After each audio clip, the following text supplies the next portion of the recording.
आज हम लोग शुरू करने जा रहे हैं अपने साइंस से चैप्टर नंबर 4। नाम है स्ट्रक्चर ऑफ द एटम। ठीक है, चैप्टर नंबर 4 है आपका बेसिकली ये, और स्ट्रक्चर ऑफ द एटम है। इस चैप्टर का नाम जो है अलग अलग बुक में, जो फाउंडेशन वाला आपका बुक होगा अलग से, उसमें भी चैप्टर का नाम यही है।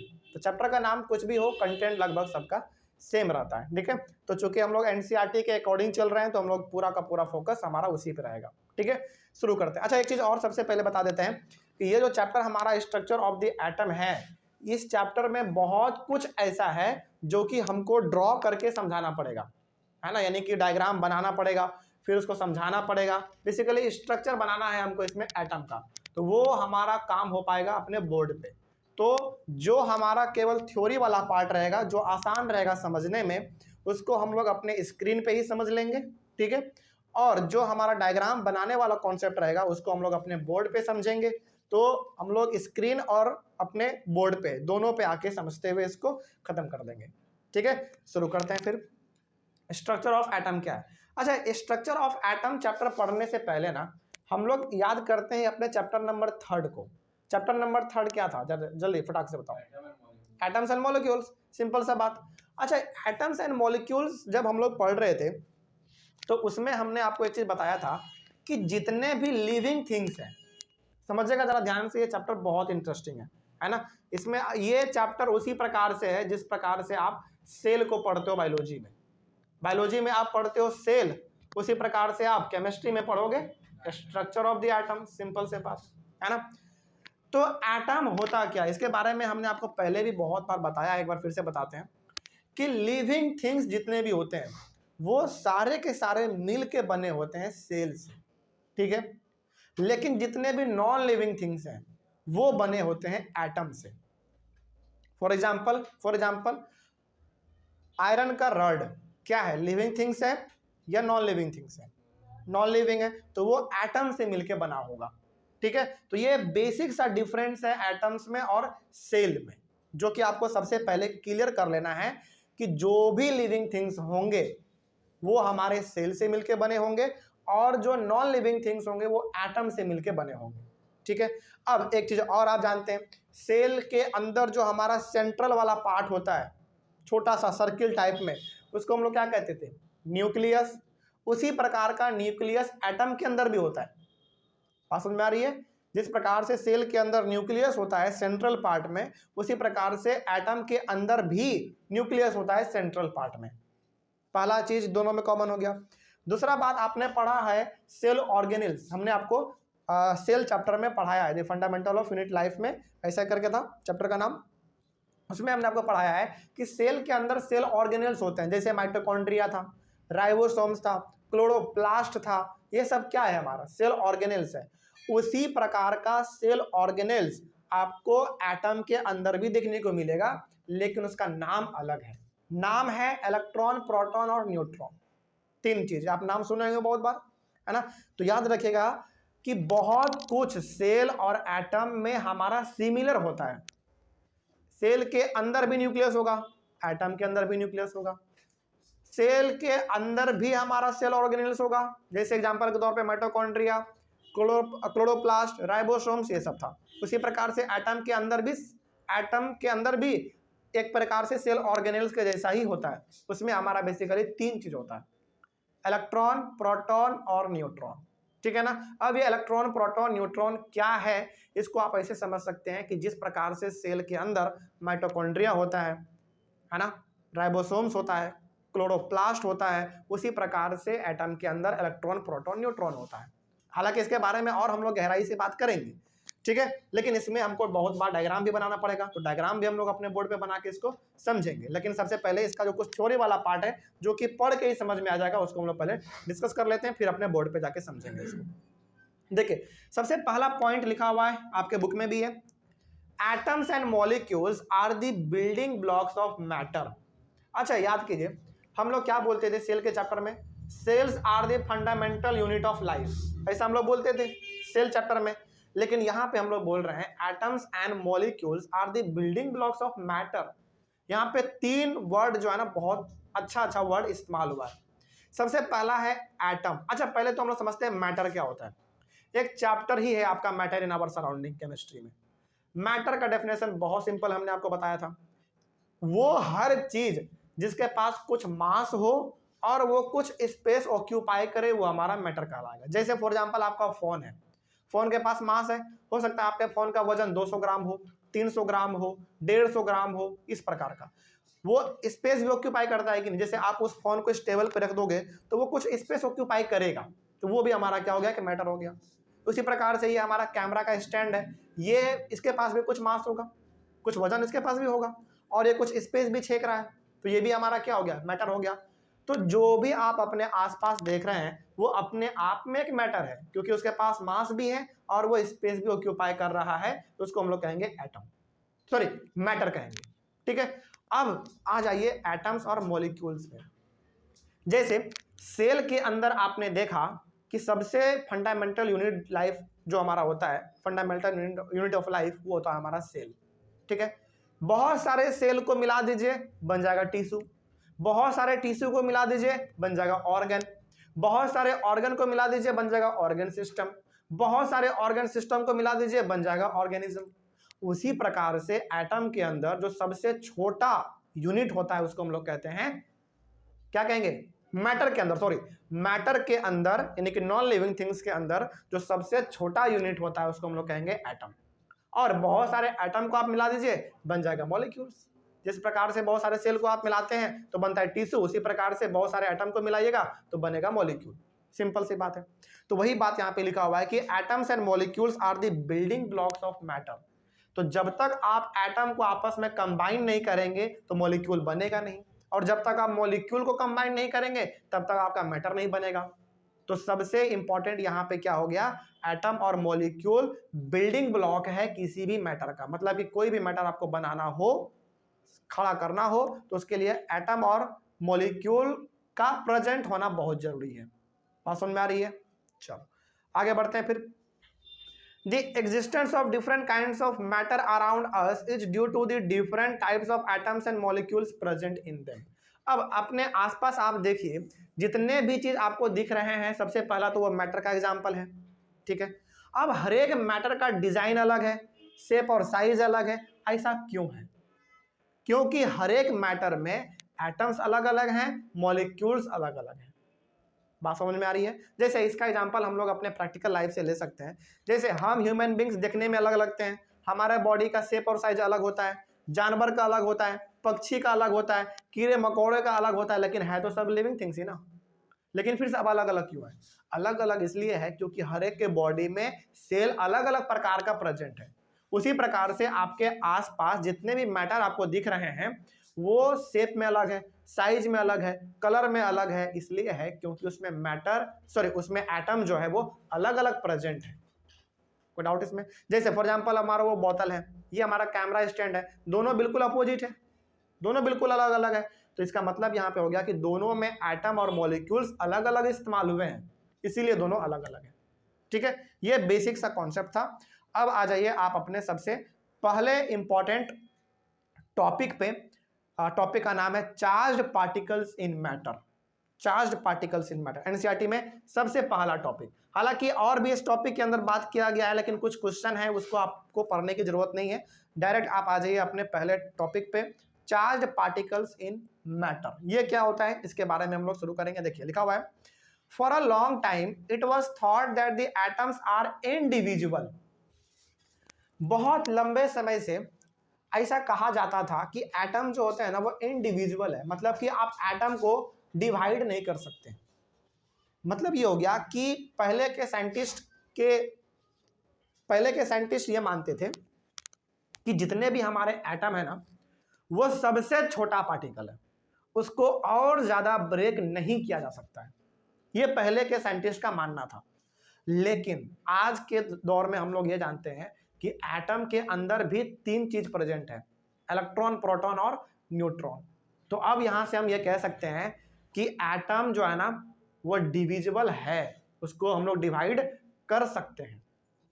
समझिएगा इस बात को ध्यान से। आपसे पूछा जा सकता है ये कि पहले के लोगों का ऐसा क्यों मानना था कि एटम को आप डिवाइड नहीं कर सकते हैं? क्यों मानना था? क्योंकि वो लोग ये मानते थे कि एटम जो है ना किसी भी मैटर का सबसे छोटा पार्टिकल है, उसको और ज़्यादा ब्रेक नहीं किया जा सकता। जैसे सपोज मान लीजिए कि आपके हाथ में एक चौक दे दिया जाए, उसको आप ब्रेक करोगे पाउडर में बदल जाएगा, है ना। उसी प्रकार से उसको बार बार ब्रेक करते जाओ करते जाओ करते जाओ, एक तरीके से पूरा वो पाउडर बन चुका होगा। तो क्या उसको और ज़्यादा ब्रेक आप कर सकते हैं? नहीं कर सकते। उसी प्रकार से पहले के साइंटिस्ट का मानना यह था कि किसी भी मैटर का जो एटम होता है वो सबसे छोटा पार्टिकल है, उसको और ज़्यादा ब्रेक नहीं किया जा सकता है। लेकिन जैसे जैसे समय बदला, साइंस में तरक्की हुआ, लोग इसके बारे में जाने, अब हम लोगों को यह मालूम चल गया है कि एटम को भी डिवाइड किया जा सकता है। यानी कि जिसको हम लोग मानते हैं मैटर का सबसे छोटा पार्टिकल एटम, उसको भी और डिवाइड किया जा सकता है, वो भी 3 रूप में, इलेक्ट्रॉन, प्रोटॉन और न्यूट्रॉन के रूप में डिवाइड किया जा सकता है। तो आज के दौर में बताइए, एटम डिविजिबल है या इनडिविजिबल है? बताइए। डिविजिबल है, क्योंकि हम लोग उसको आज डिवाइड कर सकते हैं, ब्रेक कर सकते हैं। ठीक है, आगे। But today the atoms are divisible, लेकिन आज हम लोग क्या जानते हैं कि एटम जो है वो डिविजिबल है, उसको हम लोग ब्रेक कर सकते हैं, and consist of charge particles. और आज हम लोग ये भी जानते हैं कि एटम्स जो है ना चार्ज पार्टिकल से मिलके बने हुए हैं। यहाँ पे चार्ज पार्टिकल कहने का मतलब वही 3 चीज है, इलेक्ट्रॉन, प्रोटॉन और न्यूट्रॉन, यही है यहाँ पे। अच्छा, किसी किसी बुक में ना सब एटॉमिक भी लिखा हुआ है, सब एटॉमिक पार्टिकल लिखा हुआ है, इसका मतलब भी वही चीज है।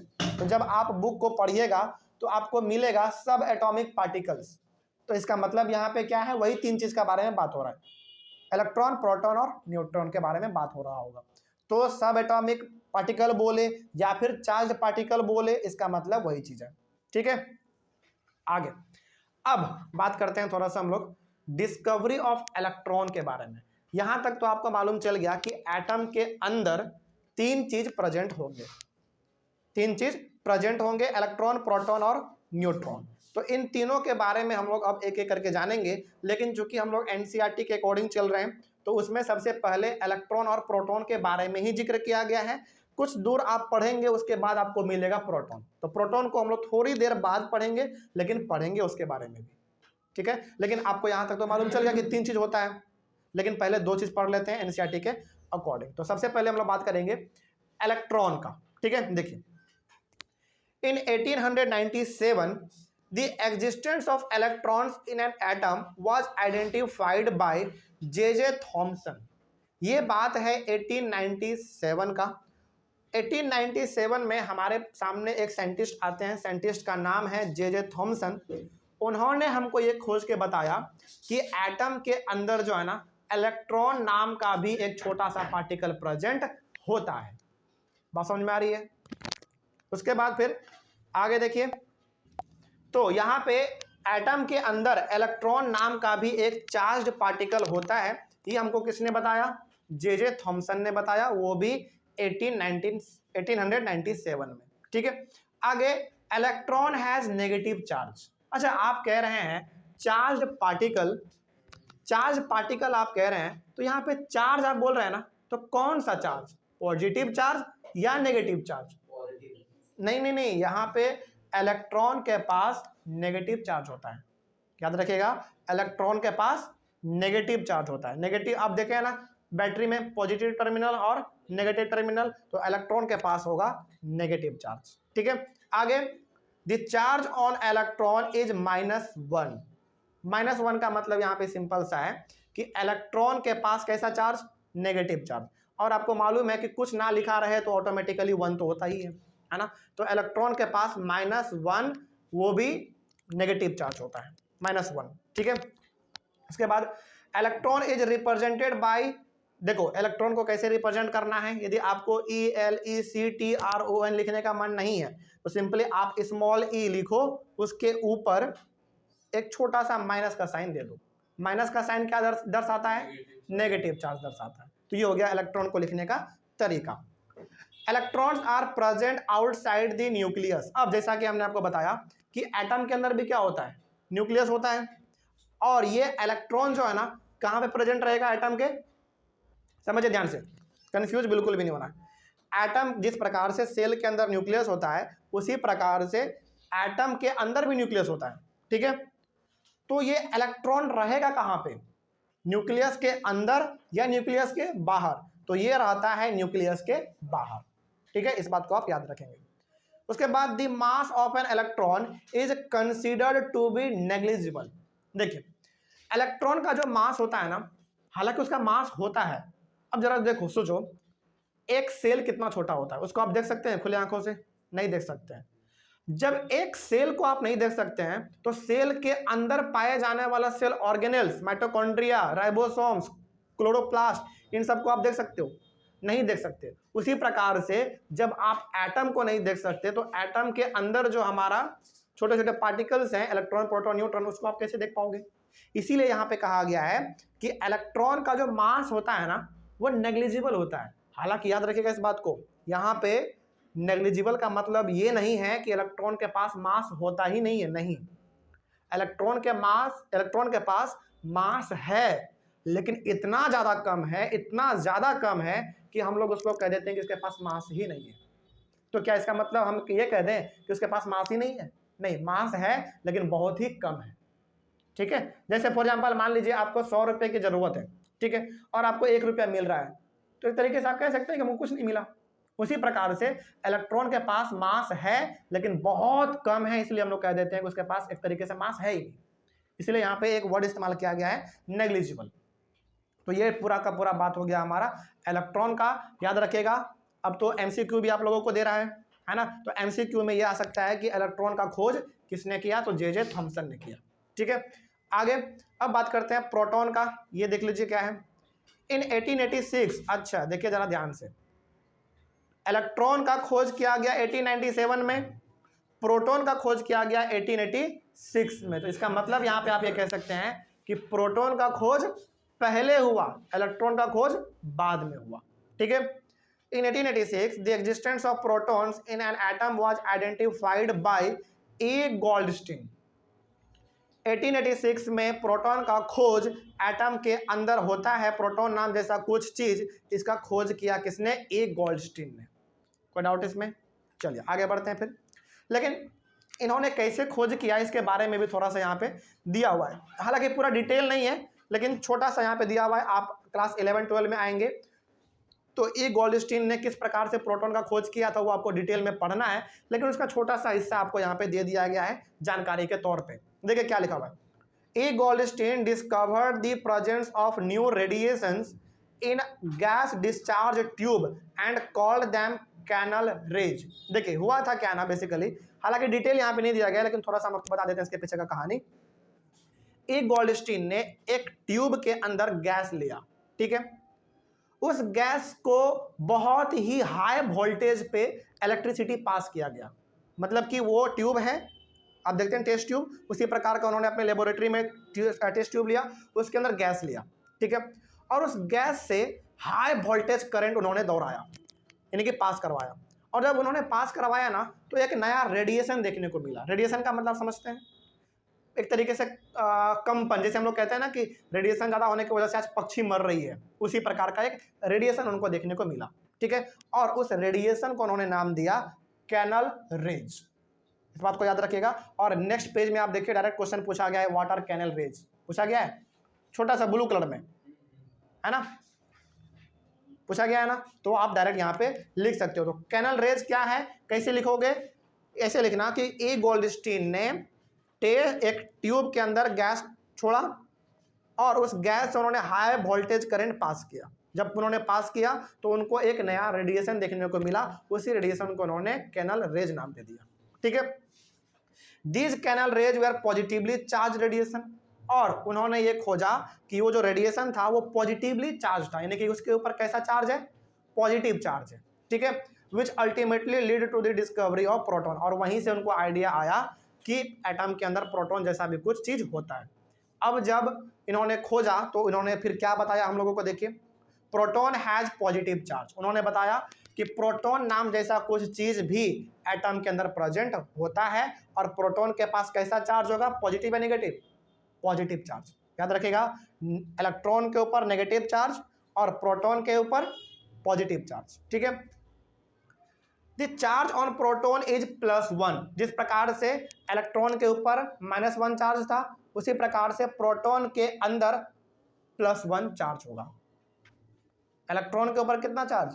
-1, और प्रोटॉन के ऊपर +1, यही इसमें बस थोड़ा सा ही डिफरेंस है और इसमें कुछ नहीं। तो जब डिफरेंशिएट पूछा जाए ना दोनों के बीच में तो आप आराम से भी लिख सकते हो, 3-4 पॉइंट तो आपके सामने यहीं पे। Proton is represented by, proton कैसे रिप्रेजेंट करेंगे, स्मॉल p लिखो, उसके ऊपर छोटा सा प्लस का साइन दे दो, जो ये दर्शाता है कि प्रोटॉन के पास पॉजिटिव चार्ज होता है। ठीक है, आगे उसके बाद देखिए क्या लिखा हुआ है, the mass of proton is considered to be 1 unit. Proton का जो मास है ना वो 1 यूनिट होता है। अब आपको लग रहा होगा कि सर ये 1 यूनिट समझ में नहीं आ रहा है, कोई दिक्कत नहीं है। 1 यूनिट को आप ऐसे समझो कि जो इलेक्ट्रॉन का मास होता है ना उससे 2000 गुना ज्यादा मास होता है प्रोटॉन का। तो अब आपको लग रहा होगा कि सर इलेक्ट्रॉन से 2000 गुना ज्यादा मास होता है प्रोटॉन का, तो हम लोग उसको खुले आंखों से तो देख सकते हैं? नहीं, फिर भी नहीं देख पाओगे, फिर भी नहीं, इतना छोटा होता है, सोचो। तो मास प्रोटॉन का आप 1 यूनिट भी लिख सकते हो, नहीं समझ में आए तो आप यहाँ पे ये भी लिख सकते हो कि ये जो है ना 2000 गुना ज्यादा होता है इलेक्ट्रॉन के मास से। किसका मास? प्रोटॉन का मास। ठीक है, आगे proton are present inside the nucleus. Proton जो है न्यूक्लियस के अंदर प्रेजेंट होगा। हम एक डायग्राम बनाएंगे बोर्ड पे अगले वाले क्लास में समझाने के लिए, तो फिर हम आपको दिखाएंगे कि प्रोटॉन और न्यूट्रॉन किस प्रकार से एटम के अंदर प्रेजेंट रहते हैं। ठीक है, तो देखो डिफरेंस यदि पूछा जाए ना तो आप ऐसे ही बता सकते हो 3-4 डिफरेंस। जैसे इलेक्ट्रॉन न्यूक्लियस के बाहर पाया जाता है, प्रोटॉन न्यूक्लियस के अंदर पाया जाएगा, है ना। उसके बाद फिर आपने ये देखा कि इलेक्ट्रॉन के पास नेगेटिव चार्ज होता है, प्रोटॉन के पास पॉजिटिव चार्ज होता है। ठीक है, इलेक्ट्रॉन के पास -1 होता है चार्ज, प्रोटॉन के पास +1 होता है ना। उसके बाद फिर आप ये लिख सकते हो इसके डिफरेंस में कि इलेक्ट्रॉन को जे थॉमसन ने खोजा था, प्रोटॉन को ई गोल्डस्टीन ने खोजा था। तो 4-5 डिफरेंस तो ऐसे हो जा रहा है ना। तो ये चीज आप इसमें लिख सकते हैं।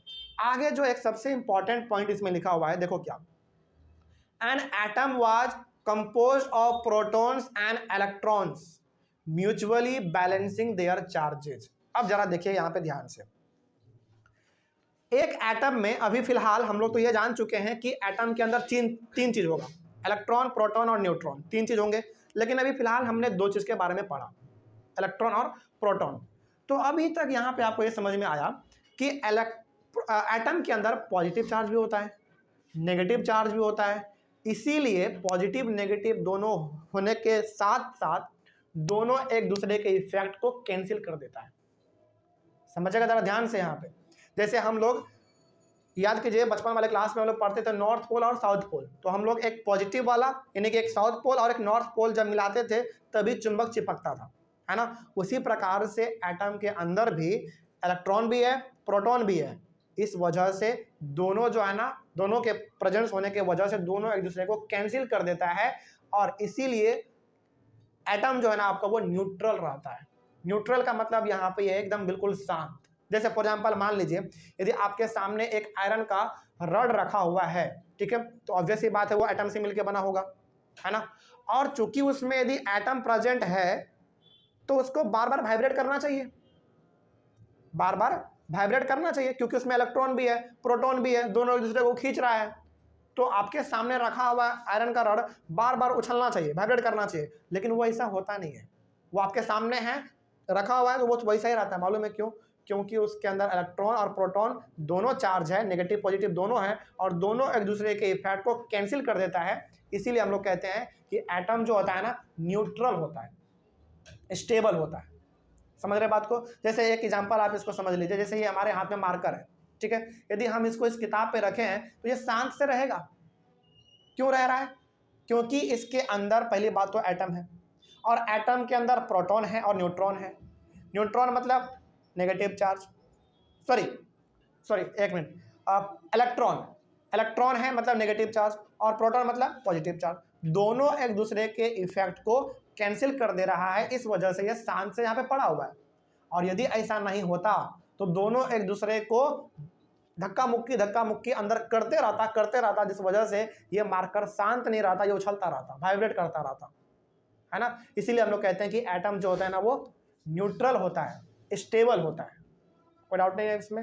ये चीज़ आपको और ज़्यादा हम सिखाएंगे आगे कि ऐसा क्यों होता है ना। इसमें तो एक सबसे बेहतरीन चीज़ अभी हम लोग पढ़े ही नहीं है न्यूट्रॉन के बारे में, है ना। उसके बारे में पढ़ेंगे तो आपको मालूम चलेगा कि कोई भी चीज़ हमारे आसपास जो है वो शांत क्यों रहता है ना। जैसे हमारा बॉडी है, हमारा बॉडी है भाई, तो लिविंग थिंग्स हम लोग हैं, लिविंग बींग है, सेल से मिलकर बना हुआ है। यदि हम लोग चुपचाप बैठे भी रहेंगे ना तो हमारे शरीर में मूवमेंट होता रहता है। ये चीज़ आप मानते हैं कि नहीं? जैसे हम चुपचाप यहाँ पे बैठे हैं तो हमारा धड़कन तो आगे पीछे हो ही रहा है, यानी कि हमारा शरीर वाइब्रेट कर ही रहा है। लेकिन ऐसा फिर एटम के फिर ऐसा मैटर के साथ क्यों नहीं होता? क्योंकि वहाँ पे दोनों एक दूसरे के इफेक्ट को कैंसिल कर रहा है। यदि ऐसा नहीं होता ना तो संसार में हर एक चीज़ आज वाइब्रेट करता हुआ आपको नजर पड़ता। समझ रहे बात को? जो कि बहुत विचित्र होता फिर, है ना। तो ये चीज़ हम लोग और गहराई से समझेंगे। लेकिन हाँ, ये चीज़ और बता देते हैं कि समय समय पर हम लोग अपने बोर्ड पे भी जाते रहेंगे, क्योंकि बोर्ड पे भी हम लोग को डायग्राम बना के समझना पड़ेगा। ठीक है, चलो तो ये टॉपिक हम लोग यहीं पे कवर करेंगे, सॉरी खत्म करेंगे, और अगले वाले क्लास में पढ़ेंगे the structure of an atom. ठीक है, चलो thank you very much and have a nice day.